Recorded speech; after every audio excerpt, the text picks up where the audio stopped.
so much, David. I hope you can see my screen. And hi, everyone. It's a pleasure to be here. Good morning, good afternoon, or evening, wherever you may be. I am going to talk a little bit about, as David said, the monitoring and assessment aspect of what we call locally led adaptation. What locally led adaptation really means is this idea of shifting away from the current status quo, which is very top down in adaptation. It's recognizing that local communities who are at the front lines of climate change impacts rarely actually have a voice in the decisions around adaptation. And we need to shift from the top-down approaches that we currently use to a new model or a new paradigm, as Jesper just mentioned, where local actors have greater power and greater resources to build resilience to climate change. And of course, one of those local actors is local authorities and local governments. And they're a very important stakeholder that are often overlooked. They're often undervalued in this context. So just a little bit more on what we mean by locally led adaptation. WRI, along with our partners IIED, BRAC, SDI, under the Global Commission on Adaptation, developed principles for locally led adaptation. And these principles essentially provide a framework for the shift down to locally led adaptation. And I'll run through these very quickly. The principles are devolving decision-making to the lowest appropriate level. So for instance, giving institutions and communities more direct access to finance and decision-making power over their adaptation. So that could look like how their adaptation is defined, prioritized, designed, implemented, and ultimately monitored. The second is addressing structural inequalities that are faced by traditionally marginalized communities, such as women, youth, people with disabilities, indigenous people, etc. So it's really integrating gender-based economic and political inequalities, which are the root causes of vulnerability, into adaptation action, and encouraging these marginalized communities to be part of the process. The third is providing patient and predictable funding that can be accessed more easily. So this is supporting long-term development of local governance processes, capacity, and institutions with more predictable funding horizons, so that communities can effectively implement their adaptation actions. The fourth is investing in local capabilities to leave an institutional legacy.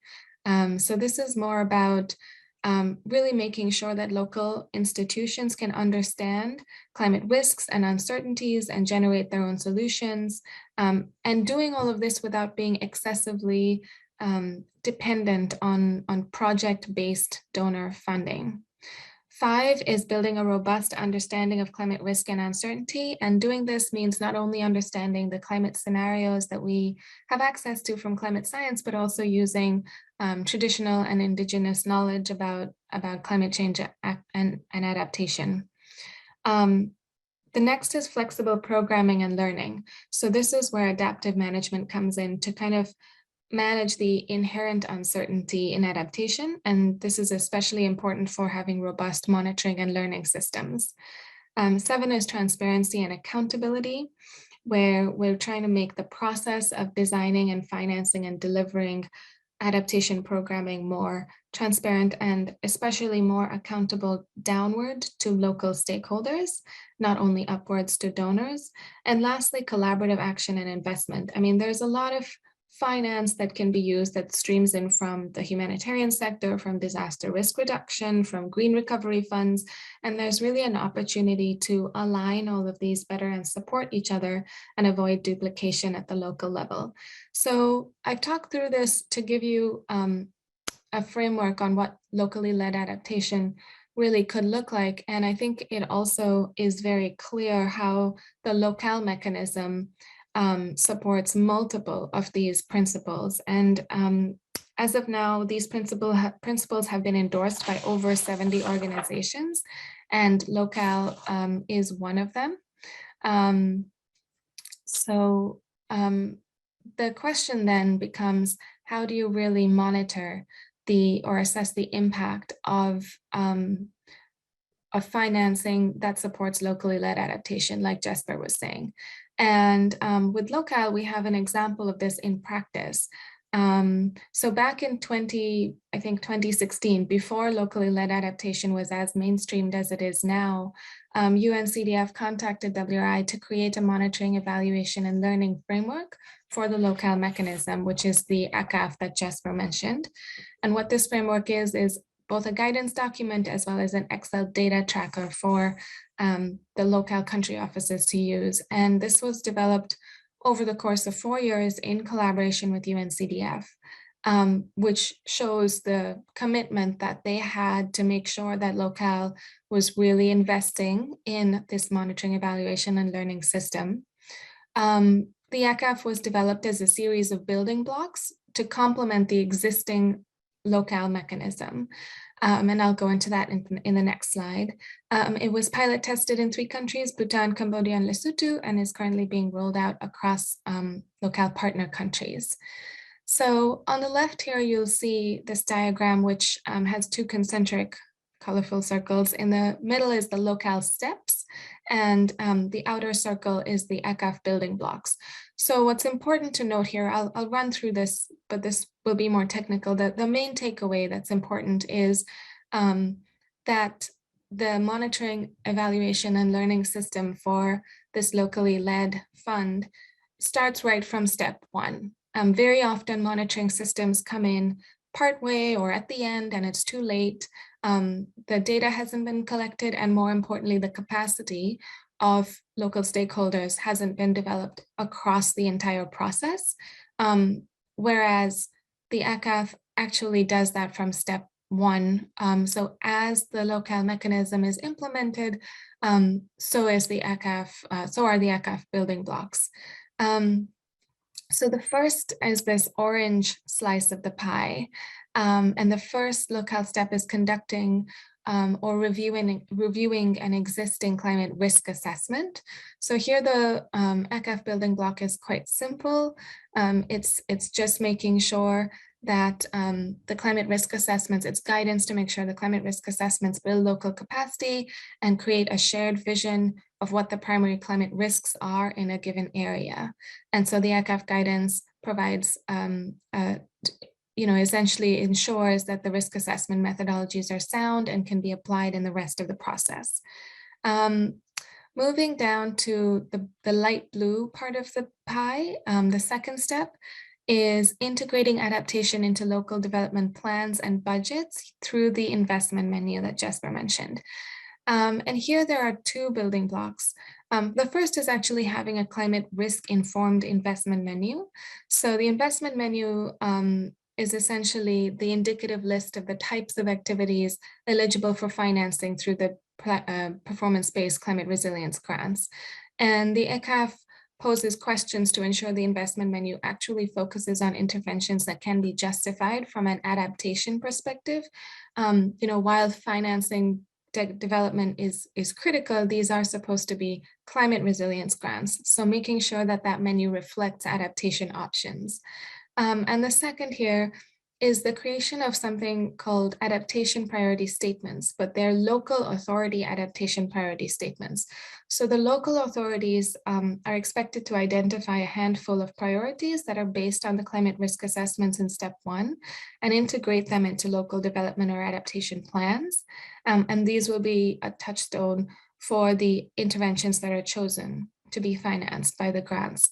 But this step is important because the grants should not be completely standalone, and this integrates them along with the larger adaptation and development processes underway. The dark blue, step 3, is local authorities actually implement the selected adaptation interventions.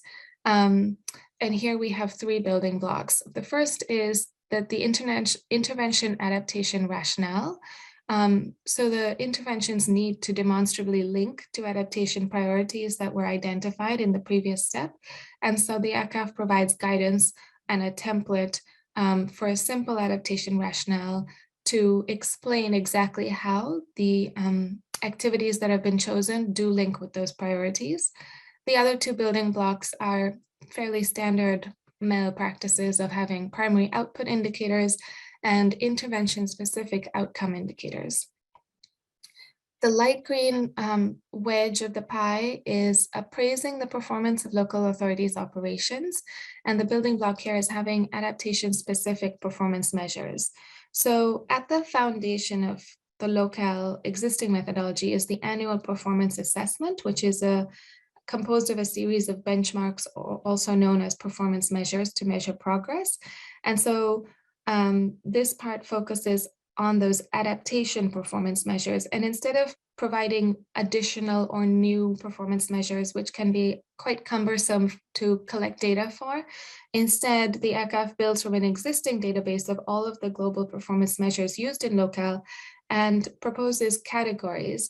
And the idea is that when those are being measured, it will be clear, okay, there are very few or no adaptation performance measures in this category or that category, so that that data can be used to fill gaps, because ideally this supports learning over time. It's not supposed to be a punitive exercise. It's simply supposed to shed light on what needs to change so that these performance-based grants can be more effectively used.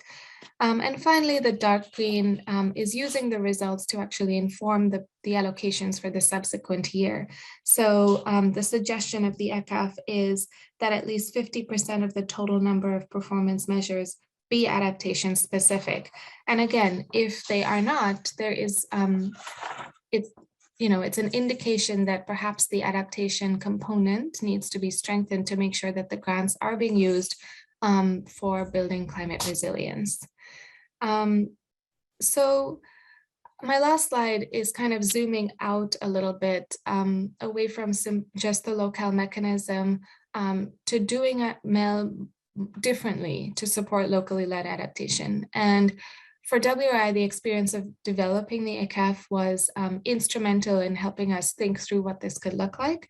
But we have further research on what this is more broadly. And some of the things that we've learned is that to understand and respond to structural inequalities and how they affect the MEL process. So, I referenced this in the principles, but it's really in practice, checking whether the different worldviews and definitions of resilience are being equally valued.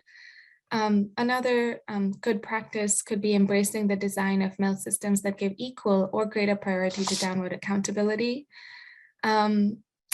Asking how MEL processes and outputs actually create value for local actors. So I think there's a lot of assumptions that get made by intermediaries and research organizations like us and consultants, and locally led adaptation encourages actually just asking and involving their voices at the local level.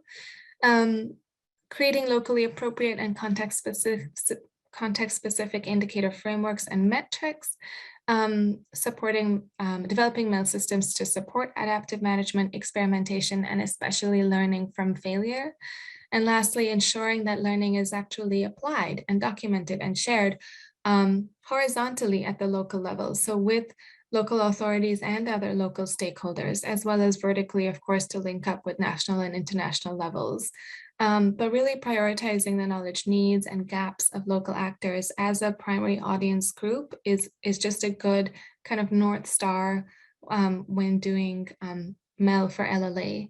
So these are kind of the broader options that are open to all of us as we move forward with MEL in this context. And there's much more information on the specific methods and tools. WRI has a working paper on reshaping MEL for LLA, which I can share in the chat.